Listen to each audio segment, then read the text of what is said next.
Imagine a politician being mocked because ordinary Kenyans are contributing money to support his political campaign.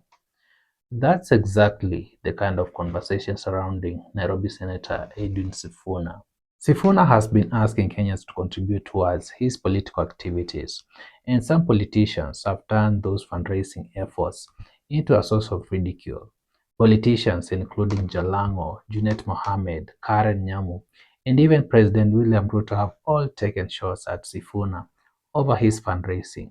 The nickname that has been used against him is Mtu wa Paybill, basically suggesting that Sifuna is a politician who's always asking Kenyans for money because he does not have enough of his own. Karen Nyamu was quoted saying that politics is for people with money, and President William Ruto joined the conversation, suggesting that former President Uhuru Kenyatta is not giving Sifuna enough money for his political ambitions, forcing him to depend on donations from ordinary Kenyans.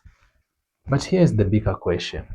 Why should a politician be ashamed of being financially supported by the people he wants to represent? Because if you think about it carefully, there is something interesting about a campaign that depends on many ordinary people giving whatever they can afford. One person might give 100 shillings, another might give 500, someone else might give 1,000, and another person may not have money at all, but may support the campaign by volunteering, sharing messages online, or mobilizing other people. That's what a people-driven political movement can look like. And Kenya is not the only country where this idea has worked. Look at the campaign of former American President Barack Obama. Obama's 2008 presidential campaign became famous for using small dollar donations from millions of ordinary supporters. Instead of depending entirely on a few wealthy individuals, the campaign built a massive grassroots fundraising operation. The message was simple: small contributions can become powerful when millions of people participate. So when Kenyans contribute to Sifuna, the question should not simply be, how much money does Sifuna have? Perhaps the more important question is, who is willing to support him and why? Of course, there's nothing wrong with asking questions about political financing. In fact, Kenyans should ask more questions about where campaign money comes from. Who is financing the campaign? Where did the money come from? Are the donations legitimate? Are politicians declaring their sources of funding? And are there wealthy individuals or businesses secretly financing political campaigns in exchange for favors after elections? These are serious questions because one of the most interesting things about public fundraising is that the source of the money can be much easier to understand.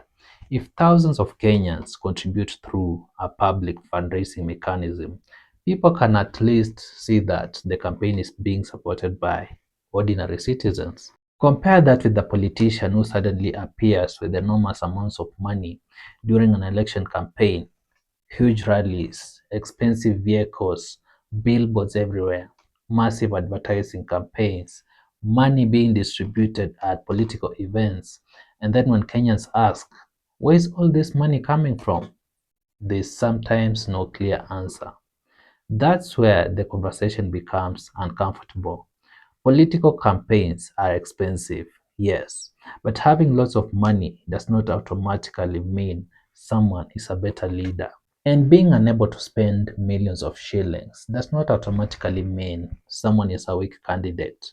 Sometimes a politician with limited financial resources may have something money cannot buy: genuine grassroots support. And perhaps this is the point Sifuna's critics are missing. If Kenyans voluntarily contribute to someone's campaign, why should that automatically be treated as an embarrassment? Maybe it should be seen as a political experiment. Can a Kenyan politician build a serious campaign through thousands or even millions of small contributions? Can ordinary citizens become the financiers of their own political movement? And if the answer is yes, That could completely change how Kenyan politics works.